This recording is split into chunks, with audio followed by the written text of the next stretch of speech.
नमस्कार दोस्तों, यह कहानी उन सभी के लिए है जो अपने सपनों को पूरा करना चाहते हैं, चाहे रास्ता कितना भी कठिन क्यों न हो। बहुत समय पहले की बात है।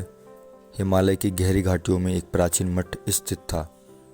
उस मठ में अनेक साधु संत रहते थे जो ध्यान, तपस्या और ज्ञान की खोज में अपने जीवन को समर्पित कर चुके थे। उन साधुओं में एक साधु स्वामी आदित्य अपनी कठोर तपस्या और उच्च ज्ञान के लिए प्रसिद्ध थे।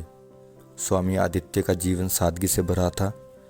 वह दिन रात ध्यान में मग्न रहते और केवल जरूरत के समय ही भोजन और पानी लेते।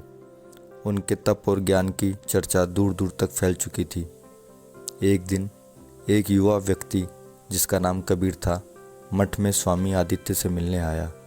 कबीर अपने जीवन से असंतुष्ट था और शांति की तलाश में भटक रहा था।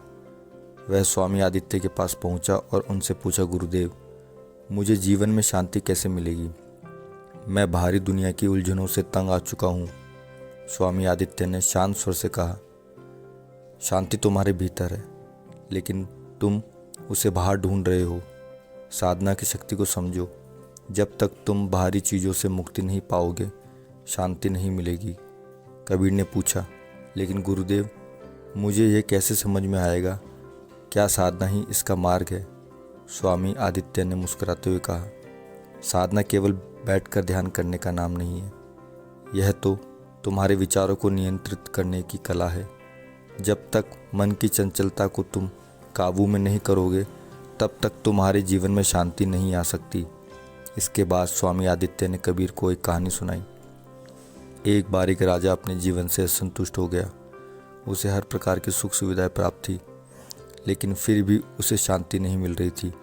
वह साधु संतों के पास गया और उनसे पूछा, मुझे शांति कैसे मिलेगी?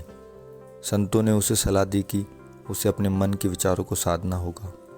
राजा ने कई वर्षों तक ध्यान किया और धीरे धीरे उसने समझा कि शांति केवल भीतर की अवस्था है, जिसे बाहरी संसार से नहीं पाया जा सकता।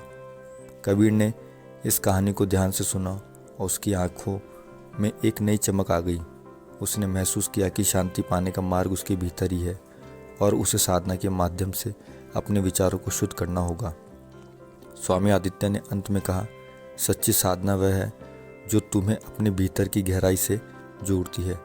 जब तक तुम अपने भीतर की शांति को नहीं समझोगे, बाहरी संसार तुम्हें कभी संतुष्ट नहीं कर पाएगा। कबीर ने साधना का मार्ग अपनाया और धीरे धीरे उसके जीवन में शांति और संतोष की प्राप्ति हुई। उसने अपने भीतर के संसार को समझा और जीवन की वास्तविकता को स्वीकार किया। इस कहानी से हमें यह सीख मिलती है कि सच्ची शांति बाहरी वस्तुओं में नहीं, बल्कि हमारे भीतर है।